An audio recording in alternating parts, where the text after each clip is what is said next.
ಮತ್ತೆ ಬಸ್ ಸಂಚಾರ ಬಂದ್ ಆಗಲಿದೆ. ಪ್ರಯಾಣಿಕರು ನಿಮ್ಮ ಊರಿಗೆ ಹೋಗೋ ಮುಂಚೆ, ಬಸ್ ಹತ್ತೋ ಮುಂಚೆ ವಿಡಿಯೋ ಕೊನೆವರೆಗೂ ಪೂರ್ತಿಯಾಗಿ ನೋಡಿ. ಯಾವಾಗ ಬಂದ್, ಏಕೆ ಬಂದ್ ಅದು ಕೂಡ ನೋಡೋಣ. ಮತ್ತೆ ಕರ್ನಾಟಕದಲ್ಲೂ ಕೂಡ ಅರ್ಧ ಮಟ್ಟಿಗೆ ಬಂದ್ ಆಗಲಿದೆ. ಅಂಗಡಿ ಮುಂಗಟ್ಟುಗಳು ಕೂಡ ಬಂದ್ ಆಗಲಿದ್ದಾವೆ 2 ದಿನದವರೆಗೂ. ದೊಡ್ಡ ಬ್ರೇಕಿಂಗ್ ನ್ಯೂಸ್ ಅಂತ ಹೇಳ್ಬೋದು. ಆಧಾರ್ ಕಾರ್ಡ್ ಇದ್ದವ್ರಿಗೂ ಕೂಡ ಹೊಸ ನಿಯಮ ಜಾರಿಗೆ ಬಂದಿದೆ. ನಾಳೆಯಿಂದಲೇ ಈ ಒಂದು ವಿಡಿಯೋ ನೀವು ಕೊನೆವರೆಗೂ ನೋಡಿ. ಎಲ್ಲ ಒಂದು ಇನ್ಫಾರ್ಮೇಶನ್ ನಿಮಗೆ ಕೊಟ್ಟಿರ್ತೇವೆ.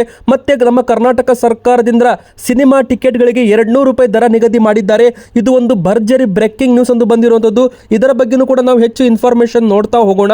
ಹಾಗೆ ಹೊಸ ನಿಯಮಗಳು ಕರ್ನಾಟಕದಲ್ಲಿ, ಹೊಸ ಯೋಜನೆಗಳ ಬಗ್ಗೆ ಮತ್ತು ಕೇಂದ್ರ ಸರ್ಕಾರದ ಯೋಜನೆಗಳ ಬಗ್ಗೆ ಕರ್ನಾಟಕದಲ್ಲಿ ಎಲ್ಲಿ ಏನಾಗಿದೆ ಎಲ್ಲ ಮಾಹಿತಿ ನಾವು ನೋಡೋಣ. ವೀಕ್ಷಕರೇ, ವಿಡಿಯೋ ನೀವು ಕೊನೆವರೆಗೂ ಪೂರ್ತಿಯಾಗಿ ದಯವಿಟ್ಟು ನೋಡಿ. ಹಾಗೆ ನೀವು ಇನ್ನೂ ಕೂಡ ವಿಡಿಯೋಗೆ ಲೈಕ್ ಮಾಡಿಲ್ಲ ಅಂದ್ರೆ ಕನ್ನಡಿಗರೇ, ದಯವಿಟ್ಟು ಈ ಒಂದು ಬ್ರೇಕಿಂಗ್ ನ್ಯೂಸ್ ನೋಡೋಕ್ಕಿಂತ ಮುಂಚೆ ವಿಡಿಯೋಗೆ ಒಂದು ಲೈಕ್ ಮಾಡೋದನ್ನ ಮರಿಬೇಡಿ. ವಿಡಿಯೋಗೆ ಒಂದು ಲೈಕ್ ಮಾಡಿ.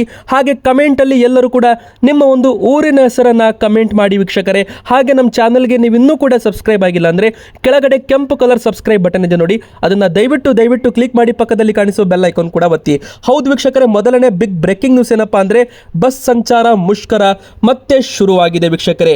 ಈ ದಿನದಂದು ನಿಮಗೆ ಬಸ್ ಸಂಚಾರ ಸಿಗೋದೇ ಇಲ್ಲ. ನೀವೇನಾದ್ರೂ ಈ ದಿನದಂದು ಊರಿಗೆ ಹೋಗಲು ಪ್ಲಾನ್ ಮಾಡಿದ್ರೆ ಆ ಒಂದು ಪ್ಲಾನ್ ಕ್ಯಾನ್ಸಲ್ ಮಾಡಿ. ಅದಕ್ಕಂದ್ರೆ ಬಸ್ಗಳು ಓಡಾಡೋದಿಲ್ಲ, ಬಸ್ಗಳು ರಸ್ತೆಗೆ ಇಳಿಯೋದೇ ಇಲ್ಲ ಅಂತಾನೂ ಕೂಡ ಇಲ್ಲಿ ಹೇಳಲಾಗ್ತಾ ಇದೆ ವೀಕ್ಷಕರೇ. ಎದಕ್ಕೆ ಅಂತ ನಿಮಗೆಲ್ಲರಿಗೂ ಗೊತ್ತಿರಬಹುದು. KSRTC ನೌಕರರು ಮತ್ತೆ ತಮ್ಮ ಒಂದು ವೇತನವನ್ನ ಪರಿಷ್ಕರಣೆ ಮಾಡಬೇಕು ಮತ್ತು ತಮ್ಮ ಬೇಡಿಕೆಗಳನ್ನ ಈಡೇರಿಸಬೇಕು ಅಂತ ಈಗಾಗಲೇ ಸರ್ಕಾರಕ್ಕೆ ಪಟ್ಟು ಹಿಡಿದಿದ್ದಾರೆ. ಸಾರಿಗೆ ನೌಕರರ 38 ತಿಂಗಳ ಭತ್ಯೆ ಮತ್ತು ವೇತನ ಹೆಚ್ಚಳ ಸೇರಿದಂತೆ ವಿವಿಧ ಬೇಡಿಕೆಗಳಿಗೆ ಆಗ್ರಹಿಸಿ ಸಾರಿಗೆ ನಿಗಮಗಳ ಕಾರ್ಮಿಕ ಸಂಘಟನೆಗಳ ಜಂಟಿ ಕ್ರಿಯಾ ಸಮಿತಿ ಆಗಸ್ಟ್ 5ನೇ ತಾರೀಕು ಬೆಳಗ್ಗೆ 6 ಗಂಟೆಯಿಂದ ಅನಿರ್ದಿಷ್ಟಾವಧಿ ಮುಷ್ಕರಕ್ಕೆ ಕರೆ ನೀಡಿದೆ ವೀಕ್ಷಕರೇ. ಹೌದು, ಸರ್ಕಾರ ಏನಾದರೂ ಈ ಬಾರಿ ಬೇಡಿಕೆ ಈಡೇರಿಸಲಿಲ್ಲ ಅಂದ್ರೆ ಆಗಸ್ಟ್ 5ನೇ ತಾರೀಕಿನಿಂದ, ಆಗಸ್ಟ್ 5, 2025ರಿಂದ ಬೆಳಿಗ್ಗೆ 6 ಗಂಟೆಯಿಂದ ಬಸ್ಗಳು ರಸ್ತೆಗೆ ಇಳಿಯೋದೇ ಇಲ್ಲ ಅಂತಾನೂ ಕೂಡ ಹೇಳಲಾಗ್ತಾ ಇದೆ. KSRTC, BMTC ಸೇರಿ 4 ನಿಗಮಗಳಿಂದ ಸಾರಿಗೆ ಮುಷ್ಕರಕ್ಕೆ ಕರೆ ಕೊಡಲಾಗಿದೆ ವೀಕ್ಷಕರೇ. ಇದು ನಿಮಗೆ ನೆನಪಿರಲಿ, ಆಗಸ್ಟ್ 5ರಿಂದ ಅನಿರ್ದಿಷ್ಟಾವಧಿ, ಆಗಸ್ಟ್ 5, ಆಗಸ್ಟ್ 6, ಆಗಸ್ಟ್ 7 ಎಲ್ಲಿವರೆಗೂ ಸರ್ಕಾರ ತಮ್ಮ ಬೇಡಿಕೆಯನ್ನು ಈಡೇರಿಸುವುದಿಲ್ಲ ಅಲ್ಲಿವರೆಗೂ ಬಸ್ ಸಂಚಾರ ನಡೆಸಲ್ಲ, ಬಸ್ಗಳು ರಸ್ತೆಗೆ ಇಳಿಯೋದಿಲ್ಲ. ಆಗಸ್ಟ್ 5ರಂದು ನೀವೇನಾದ್ರೂ ಬೇರೆಯವರಿಗೆ ಹೋಗಲು ಪ್ಲಾನ್ ಮಾಡ್ತಾ ಇದ್ರೆ ನಿಮಗೆ ಒಂದು ಬಿಗ್ ಶಾಕಿಂಗ್ ನ್ಯೂಸ್ ಅಂತ ಹೇಳ್ಬೋದು. ಬನ್ನಿ, ಈಗ ಮತ್ತೊಂದು ಟಾಪ್ ಬ್ರೇಕಿಂಗ್ ನ್ಯೂಸ್ ಬರ್ತಾ ಇದೆ.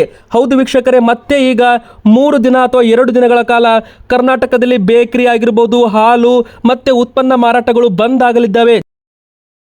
ಜುಲೈ 23ರಿಂದ 2 ದಿನದವರೆಗೂ ನಿಮಗೆ ಸ್ವಲ್ಪ ಸಮಸ್ಯೆ ಆಗ್ಬೋದು. ಎದಕ್ಕಂದ್ರೆ ನಿಮಗೆ ಗೊತ್ತಿರ್ಬೋದು, ಕಳೆದ ಒಂದು ವಾರದಿಂದ ಗೂಗಲ್ ಪೇ, ಫೋನ್ ಪೇ ಮೂಲಕ ವ್ಯಾಪಾರಿಗಳು ಅಂದರೆ ಬೇಕರಿ ಮಾಲೀಕರು, ಕಾಂಡಿಮೆಂಟ್ ಶಾಪ್ಗಳು, ತರಕಾರಿ ಮಾರೋರಾಗಿರ್ಬೋದು ಮತ್ತೆ ಮೆಡಿಕಲ್ ಶಾಪ್ನವರೆಗೂ ಕೂಡ GST ನೋಟಿಸ್ ಬಂದಿದೆ. ಎದಕ್ಕಂದ್ರೆ ಅವರು ತಮ್ಮ ಗೂಗಲ್ ಪೇ, ಫೋನ್ ಪೇ ಮೂಲಕ ತಮ್ಮ ಬ್ಯಾಂಕ್ ಖಾತೆಗೆ 40 ಲಕ್ಷ ರೂಪಾಯಿಗಿಂತ ಹೆಚ್ಚು ಒಂದು ಟರ್ನ್ ಓವರ್ ಮಾಡಿರ್ತಾರಲ್ಲ ಅಂಥವರಿಗೆ GST taxation, commercial tax notice ಬಂದಿತ್ತು. ಅದು ಬರೋಬ್ಬರಿ 1 ಕೋಟಿ ಮೇಲೆ ಟ್ರಾನ್ಸಾಕ್ಷನ್ ಮಾಡಿದವರಿಗೆ 40 ಲಕ್ಷ, 30 ಲಕ್ಷ, 18 ಲಕ್ಷ ಈ ಥರ ಒಂದು ಲಕ್ಷಾಂತರ ರೂಪಾಯಿದಲ್ಲಿ ಟ್ಯಾಕ್ಸ್ಗಳ ನೋಟಿಸನ್ನು ಕಳಿಸಲಾಗಿತ್ತು. ಆದರೆ ಇಲ್ಲಿ ಚಿಕ್ಕ ವ್ಯಾಪಾರಿಗಳು ಅಂದರೆ ಅವರು ದಿನ ಬೆಳಗಾದರೆ ಒಂದು 500 ರೂಪಾಯಿ ದುಡಿಯಲ್ಲ, ಅಂಥವರಿಗೂ 18ರಿಂದ 35 ಲಕ್ಷ ರೂಪಾಯಿವರೆಗೂ ಟ್ಯಾಕ್ಸ್ ಕಟ್ಟುವಂತೆ ನೋಟಿಸನ್ನು ಕಳಿಸಲಾಗಿತ್ತು. ಇದು ದೊಡ್ಡ ಮಟ್ಟಿಗೆ ಚರ್ಚೆ ಆದ ಬಳಿಕ GST 1% ಮಾಡಿದ್ದಾರೆ. ಆದರೆ ವಾರ್ಷಿಕ 40 ಲಕ್ಷ ರೂಪಾಯಿ ವಹಿವಾಟು ನಡೆಸಿದ್ದ ಸಣ್ಣ ಉದ್ಯಮಿದಾರರಿಗೆ ಏಕಾಏಕಿ ನೋಟಿಸ್ ಜಾರಿ ಮಾಡಿ ವಾಣಿಜ್ಯ ತೆರಿಗೆ ಇಲಾಖೆ ಕ್ರಮ ವಿರೋಧಿಸಿ ಜುಲೈ 23ರಿಂದ 2 ದಿನ ಕರ್ನಾಟಕ ರಾಜ್ಯಾದ್ಯಂತ ಬಂದ್ ಆಚರಿಸಲು ರಾಜ್ಯ ಕಾರ್ಮಿಕ ಪರಿಷತ್ ನಿರ್ಧಾರ ಮಾಡಿದೆ. ಹಾಲು, ಬೇಕರಿ ಉತ್ಪನ್ನಗಳು, ಬೀಡಿ, ಸಿಗರೆಟ್ ಮಾರಾಟವನ್ನು ಬಂದ್ ಮಾಡೋದಾಗಿ ಎಚ್ಚರಿಕೆ ನೀಡಲಾಗಿದೆ. ಬೆಂಗಳೂರಿನಲ್ಲಿ ಮಂಗಳವಾರ ನಡೆದ ಪೂರ್ವಭಾವಿ ಸಭೆಯಲ್ಲಿ ಕರ್ನಾಟಕ ರಾಜ್ಯ ಕಾರ್ಮಿಕ ಪರಿಷತ್ ಅಧ್ಯಕ್ಷರು ರವಿ ಶೆಟ್ಟಿ ಅವರು ಬೈಂದೂರು ಮಾತನಾಡಿ, ಜುಲೈ 23 ಮತ್ತು 24 ರಂದು ಈ ಒಂದು 2 ದಿನ ಕೇಂದ್ರ ಸರ್ಕಾರದ ವಿರುದ್ಧ ಇಡೀ ರಾಜ್ಯದಲ್ಲಿ ದೊಡ್ಡ ಮಟ್ಟದ ಹೋರಾಟವನ್ನು ಕೈಗೊಳ್ತೀವಿ. ಫ್ರೀಡಂ ಪಾರ್ಕ್ನಲ್ಲಿ ಫ್ಯಾಮಿಲಿ ಸಮೇತ ಬಂದು ವ್ಯಾಪಾರಿಗಳು ಈ ಒಂದು ನೋಟಿಸ್ ವಿರುದ್ಧ ಹೋರಾಟ ಮಾಡ್ತೀವಿ ಅಂತಲೂ ಕೂಡ ಹೇಳಿದ್ದಾರೆ. 65,000 ವ್ಯಾಪಾರಿಗಳು ಬೆಂಗಳೂರಿನಲ್ಲಿ ಇದ್ದಾರೆ. 65,000 ರೂಪಾಯಿ ತಮ್ಮ ಫ್ಯಾಮಿಲಿ ಸಮೇತ, ಕುಟುಂಬ ಸಮೇತ ಬಂದರೆ ಫ್ರೀಡಂ ಪಾರ್ಕ್ನಲ್ಲಿ 1ರಿಂದ 1.5 ಲಕ್ಷ ಜನರು ಸರ್ಕಾರದ ವಿರುದ್ಧ ಇಲ್ಲಿ ಒಂದು ಹೋರಾಟವನ್ನು ಮಾಡಲಿದ್ದಾರೆ ಅಂತಲೇ ಹೇಳ್ಬೋದು.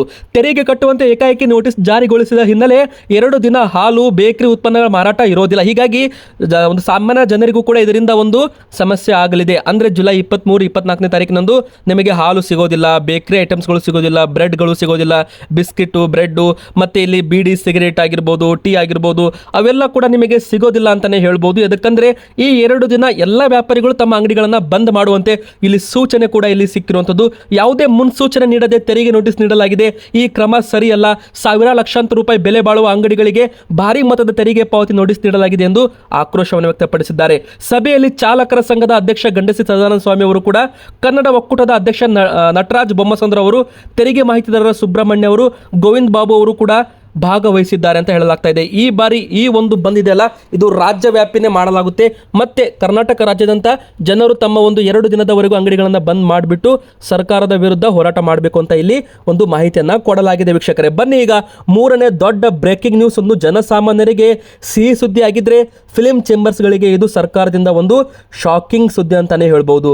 ಹೌದು ವೀಕ್ಷಕರೇ, ಈಗ ಸಿನಿಮಾ ಥಿಯೇಟರ್ಗಳ ಒಂದು ಏಕರೂಪ ದರವನ್ನು ಜಾರಿಯನ್ನ ಮಾಡಲಾಗ್ತಾ ಇದೆ. 200 ರೂಪಾಯಿಯನ್ನ ಇಲ್ಲಿ ಒಂದು ಅಟ್ಯಾಚ್ ಮಾಡಿರುವಂಥದ್ದು. ಅಂದರೆ 200 ರೂಪಾಯಿ ಇರಬೇಕು. ಸಿನಿಮಾ ಟಿಕೆಟ್ ಇದೆಯಲ್ಲ, ಗರಿಷ್ಠ 200 ರೂಪಾಯಿ ಇರಬೇಕು, ಅದರ ಮೇಲೆ ಇರುವಂತಿಲ್ಲ ಅಂತ ಕರ್ನಾಟಕ ಕಾಂಗ್ರೆಸ್ ಸರ್ಕಾರ ಘೋಷಣೆ ಮಾಡಿದೆ. ಕರಡು ಅಧಿಸೂಚನೆ ಕೂಡ ಇಲ್ಲಿ ಹೊರಡಿಸಿರುವಂಥದ್ದು. ಮಲ್ಟಿಪ್ಲೆಕ್ಸ್ಗಳು ಸೇರಿ ರಾಜ್ಯದ ಎಲ್ಲ ಚಿತ್ರಮಂದಿರಗಳಲ್ಲಿ ಎಲ್ಲ ಭಾಷೆಗಳ ಸಿನಿಮಾ ಪ್ರದರ್ಶನಕ್ಕೆ ಗರಿಷ್ಠ 200 ರೂಪಾಯಿ ಏಕರೂಪ ಟಿಕೆಟ್ ದರ ಜಾರಿಗೊಳಿಸುವ ಸಂಬಂಧ ರಾಜ್ಯ ಸರ್ಕಾರ ಮಂಗಳವಾರ ಕರಡು ಅಧಿಸೂಚನೆ ಹೊರಡಿಸಿದೆ. ಈ ಬಗ್ಗೆ ಆಕ್ಷೇಪಣೆ ಕೂಡ ಇಲ್ಲಿ ಹೊರಡಿಸಲಾಗಿದೆ. ವೀಕ್ಷಕರೇ, ಮಲ್ಟಿಪ್ಲೆಕ್ಸ್ಗಳು ಸೇರಿ ರಾಜ್ಯದ ಎಲ್ಲ ಚಿತ್ರಮಂದಿರಗಳಲ್ಲೂ ಕೂಡ ಎಲ್ಲ ಭಾಷೆಗೂ ಕೂಡ ಒಂದೇ ರೀತಿ ಟಿಕೆಟ್ ಇರಬೇಕು. ಈಗ ಒಂದರಲ್ಲಿ 300 ರೂಪಾಯಿ ಇದ್ದರೆ ಒಂದರಲ್ಲಿ 150 ರೂಪಾಯಿ ಇರುತ್ತೆ, ಅದು ತಪ್ಪು.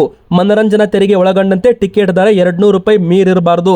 ಕರ್ನಾಟಕ ಸಿನಿಮಾಗಳು ನಿಯಂತ್ರಣ ನಿಯಮಗಳು 2014ಕ್ಕೆ ತಿದ್ದುಪಡಿ ತಂದಿದ್ದೀವಿ ಅಂತಲೂ ಕೂಡ ಇಲ್ಲಿ ಒಂದು ಮಾಹಿತಿಯನ್ನ ಕೊಟ್ಟಿದ್ದಾರೆ. ತಿದ್ದುಪಡಿ ಕರಡು ಸಂಬಂಧ ಆಕ್ಷೇಪಣೆ ಮತ್ತು ಸಲಹೆಗಳು ಇದ್ದಲ್ಲಿ 15 ದಿನದ ಒಳಗಡೆ ಗೃಹ ಇಲಾಖೆಗೆ ಒಂದು ಮುಖ್ಯ ಕಾರ್ಯದರ್ಶಿಯವರಿಗೆ ನೀವು ಒಂದು ಮಾಹಿತಿಯನ್ನು ಸಲ್ಲಿಸಬೇಕು ಅಂತಲೂ ಕೂಡ ಹೇಳಲಾಗಿದೆ. ಇಲ್ಲ 15 ದಿನದ ಬಳಿಕ ಇದನ್ನು ಜಾರಿಗೆ ಮಾಡ್ತೀವಿ ಅಂತಲೂ ಕೂಡ ಇಲ್ಲಿ ಹೇಳಲಾಗಿದೆ.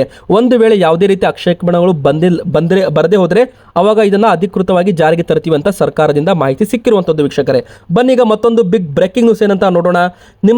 ನಿಮ್ಮ ಮನೆಯಲ್ಲಿ ಏನಾದರೂ ಚಿಕ್ಕ ಮಕ್ಕಳು ಇದ್ದರೆ, ಅವ್ರದ್ದು ಏನಾದರೂ ಆಧಾರ್ ಕಾರ್ಡ್ ಇದ್ದರೆ ಅವರಿಗೆ ಒಂದು ಬಿಗ್ ಬ್ರೇಕಿಂಗ್ ನ್ಯೂಸ್ ಅಂತ ಹೇಳ್ಬೋದು. ಯಾಕಂದರೆ ಅವರ ಆಧಾರ್ ಕಾರ್ಡನ್ನು ನೀವು ಅಪ್ಡೇಟ್ ಮಾಡಬೇಕಾಗುತ್ತೆ. ಹೌದು ವೀಕ್ಷಕರೇ, 7 ವರ್ಷ ಮೀರಿದ ಮಕ್ಕಳ ಬಯೋಮೆಟ್ರಿಕ್ ನೀಡದಿದ್ದರೆ ಆಧಾರ್ ಕಾರ್ಡನ್ನು ರದ್ದು ಮಾಡ್ತೀವಿ, ಡಿಲೀಟ್ ಮಾಡ್ತೀವಿ ಅಂತ ಎಚ್ಚರಿಕೆ ಕೊಟ್ಟಿದ್ದಾರೆ. 7 ವರ್ಷ ತುಂಬಿದ ಮಕ್ಕಳ ಒಂದು ಬಯೋಮೆಟ್ರಿಕ್ ಅಂದರೆ ಹೆಬ್ಬಟ್ಟಿನ ಗುರುತು ಅಂತ ನಾವೇನು ಕರಿತೀವಲ್ಲ, ಅದನ್ನು ಅಪ್ಡೇಟ್ ಮಾಡಿಸಬೇಕು. ಅಂದರೆ 7 ವರ್ಷ ತುಂಬಿದಿರ್ತಲ್ಲ ಮಕ್ಕಳಿಗೆ, ಅವರು ಬೇಗನೆ ತಮ್ಮ ಒಂದು ಆಧಾರ್ ಸೆಂಟರ್ಗೆ ಹೋಗಿ ಮತ್ತೆ ತಮ್ಮ ಒಂದು ಕಾರ್ಡನ್ನು ಒಂದು ಫೋಟೋ ಅಪ್ಡೇಟ್ ಮಾಡಬೇಕು, ಮತ್ತು ಒಂದು ಹೆಬ್ಬಟ್ಟಿನ ಗುರುತು ಕೂಡ ಅಪ್ಡೇಟ್ ಮಾಡಬೇಕು. ಅವರ ಆಧಾರ್ ಕಾರ್ಡನ್ನು ಯಾರು ಮಾಡೋದಿಲ್ಲ ಅವರ ಆಧಾರ್ ಕಾರ್ಡನ್ನು ನಿಷ್ಕ್ರಿಯಗೊಳಿಸಲಾಗುತ್ತೆ ಎಂದು ಭಾರತದ ವಿಶಿಷ್ಟ ಗುರುತು ಚೀಟಿನ ಪ್ರಾಧಿಕಾರ UDAI ಎಚ್ಚರಿಸಿದೆ. ಜನತೆಗೆ ಅಂಥವರ ಸಂಖ್ಯೆಗಳಿಗೆ ರಿಮೈಂಡರ್ ಸಂದೇಶಗಳನ್ನು ಕೂಡ ಕಳಿಸಲಾಗ್ತಾ ಇದೆ. 5 ವರ್ಷಕ್ಕಿಂತ ಕಡಿಮೆ ವಯಸ್ಸಿನವರಿದ್ದಾಗ ಆಧಾರ್ ಕಾರ್ಡ್ ಮಾಡಿಸಲಾದ ಮಕ್ಕಳಿಗೆ 7 ವರ್ಷ ಆಗುತ್ತಿದ್ದಂತೆ ಬೆರಳಚ್ಚು, ಫೋಟೋ ಸೇರಿದಂತೆ ಇತರ ಬಯೋಮೆಟ್ರಿಕ್ ಅಪ್ಡೇಟ್ ಮಾಡಿಸುವುದು ಕಡ್ಡಾಯವಾಗಿದೆ. ಮಕ್ಕಳು ಬಯೋಮೆಟ್ರಿಕ್ ಡೇಟಾದ ನಿಖರತೆ ಮತ್ತು ಒಂದು ವಿಶ್ವಾಸಾರ್ಹತೆ ಕಾಪಾಡಿಕೊಳ್ಬೇಕು ಅಂತಲೂ ಕೂಡ ಇಲ್ಲಿ ಹೇಳಲಾಗಿದೆ. ಮತ್ತೆ ಒಂದು 5 ರಿಂದ 7 ವರ್ಷದ ಒಳಗಿನ ಮಕ್ಕಳ ಬಯೋಮೆಟ್ರಿಕ್ ಅಪ್ಡೇಟ್ ಉಚಿತವಾಗಿ ಮಾಡ್ತೀವಿ ಅಂತಲೂ ಕೂಡ ಇಲ್ಲಿ ಒಂದು ಘೋಷಣೆ ಮಾಡಿದ್ದಾರೆ. 7 ವರ್ಷ ಮೇಲ್ಪಟ್ಟವರಿಗೆ 100 ರೂಪಾಯಿ ಶುಲ್ಕವನ್ನು ವಿಧಿಸಲಾಗುತ್ತೆ. ಗೆಳೆಯರೆ, ಬನ್ನೀಗ ಮತ್ತೊಂದು ಟಾಪ್ ಬ್ರೇಕಿಂಗ್ ನ್ಯೂಸ್ ಏನಂತ ನೋಡೋಣ. ಸರ್ಕಾರದಿಂದ ಮತ್ತೊಂದು ಗೃಹ ಆರೋಗ್ಯ ಸ್ಕೀಮ್, ಮನೆ ಬಾಗಿಲಿಗೆ ಒಂದು ಆರೋಗ್ಯ ಸೇವೆ ಅಂತಲೇ ಹೇಳ್ಬೋದು. 14 ಅಸಾಂಕ್ರಾಮಿಕ ರೋಗಗಳಿಗೆ ಉಚಿತ ತಪಾಸಣೆ ಮತ್ತು ಔಷಧಿ ವಿತರಣೆ ಕೂಡ ಇಲ್ಲಿ ಮಾಡಲಾಗುತ್ತೆ ಅಂತ ಇಲ್ಲಿ ಹೇಳಲಾಗಿದೆ. ವೀಕ್ಷಕರೇ, ಇದು ಒಂದು ಬಿಗ್ ಬ್ರೇಕಿಂಗ್ ನ್ಯೂಸ್. ರಾಜ್ಯ ಸರ್ಕಾರದಿಂದ ಮತ್ತೊಂದು ಗೃಹ ಆರೋಗ್ಯ ಯೋಜನೆಗೆ ಚಾಲನೆ. 14 ಅಸಾಂಕ್ರಾಮಿಕ ರೋಗಗಳಿಗೂ ಕೂಡ ಸಿಗಲಿದೆ ಉಚಿತ ಚಿಕಿತ್ಸೆ ಅಂತಾನೆ ಹೇಳ್ಬೋದು. ಮನುಷ್ಯನ ಜೀವನದಲ್ಲಿ ಆರೋಗ್ಯ ಬಹಳ ಮಹತ್ವದಾಗಿದ್ದು, ಎಷ್ಟೇ ಶ್ರೀಮಂತಿಕೆ ಇದ್ರೂ ಕೂಡ ಆರೋಗ್ಯ ಇಲ್ಲವಾದಲ್ಲಿ ಅವನು ಬಡವ ಅಂತಾನೆ ಹೇಳ್ಬೋದು. ಹೀಗಾಗಿ ಪ್ರತಿಯೊಬ್ಬರ ಆರೋಗ್ಯದ ಬಗ್ಗೆ ಕಾಳಜಿ ವಹಿಸುವುದು ಅಗತ್ಯವಾಗಿರುವುದರಿಂದ ಮಹಾನಗರ ಪಾಲಿಕೆಯ ಮಹಾಪೌರರಾದ ಮುಲ್ಲಂಗಿ ನಂದೀಶ್ ಅವರು ಹೇಳಿದ್ದಾರೆ. ಜಿಲ್ಲಾ ಆರೋಗ್ಯ ಮತ್ತು ಕುಟುಂಬ ಕಲ್ಯಾಣ ಇಲಾಖೆ, ಜಿಲ್ಲಾ ಸರ್ವೇಕ್ಷಣಾ ಘಟಕ ಹಾಗೂ ಜಿಲ್ಲಾ ಅಸಾಂಕ್ರಾಮಿಕ ರೋಗಗಳ ನಿಯಂತ್ರಣ ಕೋಶ ಬಳ್ಳಾರಿ ಇವರ ಸಹಯೋಗದಲ್ಲಿ ಗೃಹ ಆರೋಗ್ಯ ಯೋಜನೆ ಕಾರ್ಯಾಗಾರ ಮತ್ತು ಜಿಲ್ಲೆಯಾದ್ಯಂತ ಗೃಹ ಆರೋಗ್ಯ ಯೋಜನೆ ವಿಸ್ತರಣೆ ಹಾಗೂ ಆಶಾ ಕೈಪಿಡಿ ಬಿಡುಗಡೆ ಕಾರ್ಯಕ್ರಮವನ್ನು ಕೂಡ ಮಾತನಾಡಿದ್ದಾರೆ. ಮನೆ ಬಾಗಿಲಿಗೆ ಗೃಹ ಆರೋಗ್ಯ ಸ್ಕೀಮ್, ಮಧುಮೇಹ, ಅಧಿಕ ರಕ್ತದೊತ್ತಡ, ಬಾಯಿ ಕ್ಯಾನ್ಸರ್, ಸ್ತನ ಕ್ಯಾನ್ಸರ್, ಗರ್ಭಕಂಠದ ಕ್ಯಾನ್ಸರ್, ಡಯಾಬಿಟಿಕ್ ಫ್ರೂಟ್ ಇದೆಲ್ಲದಕ್ಕೂ ಉಚಿತ ತಪಾಸಣೆ ಮತ್ತು ಔಷಧಿ ವಿತರಣೆ ಮಾಡಲಾಗುತ್ತಂತೆ. ಗೆಳೆಯರೆ ಬನ್ನೀಗ ಮತ್ತೊಂದು ಟಾಪ್ ಬ್ರೇಕಿಂಗ್ ನ್ಯೂಸ್ ಏನಂತ ನೋಡೋಣ. ಮತ್ತೆ ಡೆಂಗಿ ಜ್ವರ ಪ್ರಕರಣಗಳು ಜಾಸ್ತಿ ಆಗ್ತಾ ಇದ್ದಾವೆ. ಮಳೆಗಾಲ ಶುರುವಾಗಿರೋದ್ರಿಂದ ಡೆಂಗಿ ಪ್ರಕರಣಗಳು ಕರ್ನಾಟಕದಲ್ಲಿ ಏರುಗತಿಯಲ್ಲಿ ಸಾಗ್ತಾ ಇದ್ದು, ನಿಮ್ಮ ಮನೆಯ ಮುಂದೆಗಡೆ ನೀರು ನಿಲ್ಲದಂತೆ ನೋಡಿಕೊಳ್ಳಿ. ನೀರಿನಿಂದ ಸೊಳ್ಳೆಗಳು ಬರ್ತವೆ. ಸೊಳ್ಳೆಗಳು ಸಂಜೆ 6 ಗಂಟೆ ನಂತರ ತುಂಬ ಅಲರ್ಟ್ ಆಗೋದ್ರಿಂದ ನೀವು 6 ಗಂಟೆ ಒಳಗಡೆ ಮನೆಯ ಕಿಟಕಿ ಬಾಗಿಲುಗಳನ್ನು ಹಾಕಬೇಕು. ಇದಕ್ಕಂದರೆ ಮಳೆಗಾಲ ಶುರುವಾಗಿದೆ, ಎಲ್ಲೆಲ್ಲೂ ಚಳಿ ಪ್ರಮಾಣ ಜಾಸ್ತಿ ಕೂಡ ಆಗಿದೆ. ಮತ್ತು ಡೆಂಗಿ ಪ್ರಕರಣಗಳು ಮಳೆಗಾಲದಲ್ಲಿ ಜಾಸ್ತಿ ಕಂಡು ಬರುತ್ತೆ. ಮತ್ತು ನಿಮ್ಮ ಮನೆಯಲ್ಲಿ ಸ್ಪೆಷಲ್ ಆಗಿ ಏನಾದರೂ 15 ವರ್ಷದ ಒಳಗಿನ ಮಕ್ಕಳಿದ್ದರೆ ಅಥವಾ ಗರ್ಭಿಣಿಯರಿದ್ದರೆ ಅವರಿಗೆ ಈ ಒಂದು ಡೆಂಗಿ ಸೊಳ್ಳೆಗಳು ಏನಾದರೂ ಕಚ್ಚಿದರೆ ಡೆಂಗಿ ಜ್ವರ ಬರುವ ಸಾಧ್ಯತೆ ಇರುತ್ತೆ. ಹೀಗಾಗಿ ಮನೆಯ ಒಳಗಡೆ ಸೊಳ್ಳೆಗಳು ಬರದಂತೆ ನೋಡಿಕೊಳ್ಳಿ, ಮನೆಯ ಮುಂದೆಗಡೆ ನೀರು ನಿಲ್ಲದಂತೆ ನೋಡಿಕೊಳ್ಳಿ ಅಂತ ಇಲ್ಲಿ ಆರೋಗ್ಯ ಇಲಾಖೆ ಒಂದು ಮಾಹಿತಿ ಕೊಟ್ಟಿರುವಂಥದ್ದು. ವೀಕ್ಷಕರೇ, ಇದೆಲ್ಲರಿಗೂ ಕೂಡ ಒಂದು ಇಂಪಾರ್ಟೆಂಟ್ ಮಾಹಿತಿ. ವಿಡಿಯೋ ನಿಮಗೆ ಇಷ್ಟವಾಗಿದ್ದರೆ ವಿಡಿಯೋಗೆ ಲೈಕ್ ಮಾಡಿ. ನಿಮಗೆ ಏನೇ ಒಂದು ಡೌಟ್ ಇದ್ದರೂ ಕೂಡ ನಮಗೆ ಕಮೆಂಟ್ ಮಾಡೋದನ್ನು ಮರಿಬೇಡಿ. ಹಾಗೆ ನಮ್ಮ ಚಾನಲ್ಗೆ ಒಂದು ಸಬ್ಸ್ಕ್ರೈಬ್ ಆಗಿಲ್ಲ ಅಂದರೆ ದಯವಿಟ್ಟು ಸಬ್ಸ್ಕ್ರೈಬ್ ಆಗಿ ವೀಕ್ಷಕರೇ. ಮತ್ತು ನಮ್ಮ ಚಾನಲ್ಗೆ ಸಬ್ಸ್ಕ್ರೈಬ್ ಮಾಡಿ, ಪಕ್ಕದಲ್ಲಿ ಕಾಣಿಸೋ ಬೆಲ್ ಐಕಾನನ್ನು ತಪ್ಪದೇ ಮರೆಯದೆ ಕ್ಲಿಕ್ ಮಾಡಿ.